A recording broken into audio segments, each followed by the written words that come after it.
Hello everyone, this is Vizos832 back in with the daily deck. I know I didn't do a video yesterday, but I was tired and I just didn't feel like doing it. I might actually do this every other day, and unless there's something important that comes up, but we'll see. A few updates from Kickstarter. The Relic playing cards, which I mentioned before, which are pretty awful. Basically standard, completely standard decks of cards, zero customization. The only thing they did is give it a worn out, dirty look, kind of like the Series 1800 decks from Illusionist. And these crappy back designs. One has musical notes, it's music themed, and then there's a couple letters. There's four total. Well, now they've actually made the back designs two-way back designs. I'm not sure if you can get one or the other, or it's just a two-way back design. I don't know. I'm confused by that. And they might actually get funded, but whatever. I'm not interested. The steampunk playing cards from Nathaniel Mortensen are funded barely, like $100, not even $200 over the funding goal. And there's about 48 hours left in that one, in case you really want that one. Speaking of steampunk decks, the Steampunk Cthulhu Resurrection deck, 3 days left, and of course there's a red version now available. The Dragon Crate, Dragon playing cards from Albino Dragon, 3 days left. It does not look like it's going to make it. They still need about 9 grand. Biggest problem for me with this one is the fact that you're pretty much being forced to pay for the box, the coin, the dice, and a miniature dragon, when in many cases people just want the deck of cards. And I also was not happy with the fact that they were making changes to the artwork this late in the game, and I just decided to pass on it because I kind of liked it the way it was originally. Now not so much. And yeah, I don't feel like paying all this money when all I want is a deck of cards, and I get all this stuff I don't really want.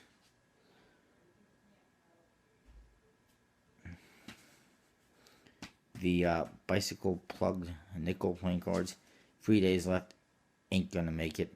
I've been saying this all along, and they said just do one deck, do the second as a stretch goal, if anything. That way they might actually be successful. Might.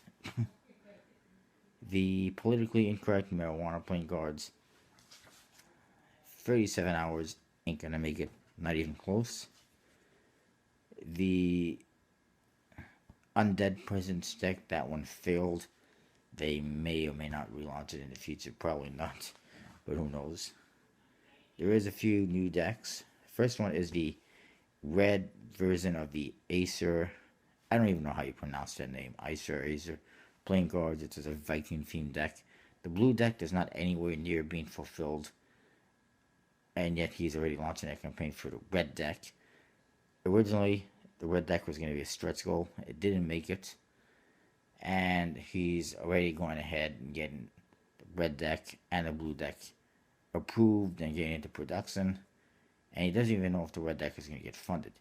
And I'm not the only one who's not backing the red deck, because it's too risky to pledge for another deck when he has not fulfilled the previous one and he is a newbie, and it's just too many risks. I'm not even sure I'm gonna like the blue deck, so I'll just stick with that one for now. Another new deck I may have mentioned before is the Bicycle Rock and Roll. Yeah! Which is from California Playing Cards, which previously did the Bicycle Radical 80s. This one's got some of the code cards are similar, others are different, including one that looks like an Elvis Presley. And it is a black and white deck, not much color, which is okay, but I think a little more color would have been better. Another new one is the Sherlock Holmes Museum Playing Cards. Whatever, There's two decks, a Sherlock deck and a Variety deck, which is a limited edition.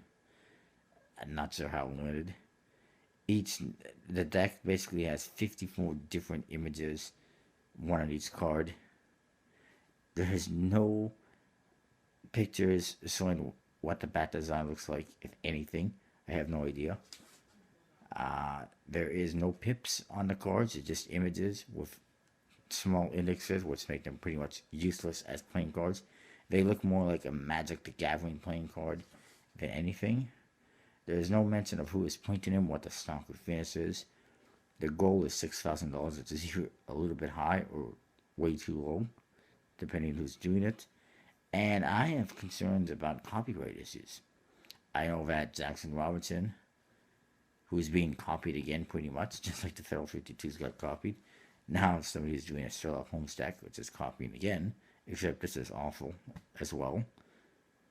Just like the Federal 52 ripoff is awful. Jackson Robinson, he actually went through the, what is it, Arthur Doyle, whatever, group, and he got permission to use your art. I don't think this guy has permission. I don't know. If he has it, great. If he doesn't, it's going to be some issues for sure. I don't see too many people being interested in this deck, so I don't think it's going to be successful. Another new deck, which I might have mentioned, is the Clipped Wings, which is created by Emmanuel Jose, who previously did the Curator deck that was on House of Playing Cards almost 2 years ago, I think. And it's the same idea. Every card has different art, making use of the pips for each image. And I like that style, and I like the cards, so I'm definitely in for that one. And a couple of new decks coming soon. One of them is a Hotcakes from Uzi. We've seen some teasers now, some images, a lot of color, quite different than anything they've done before. Kind of retro styled, and there's some nudity. Yeah, so that should be interesting. And Whispering Imps has a couple new decks coming soon. First of all, a black version of the previous deck, which looks pretty awesome. And secondly, a more simplistic deck, which they're trying to cater towards card gamers. And it basically looks like a casino deck. It's basically red, and it has the Whispering Imps WI logo on it, kind of like the Fontaines. Same idea. And it looks pretty awesome as well. And I'm definitely down for those ones as well. And that is what I've got. I think that's all I've got. That's what I can think of. Oh, the triplicates. I'm just looking at my notes here. The triplicates. Playing cards. 3 days left. There's 2 different decks now you can get. Reprints of some very vintage decks. They look really awesome, really cool. And I definitely recommend checking those out. And that's all I got on my list. I will see you next time.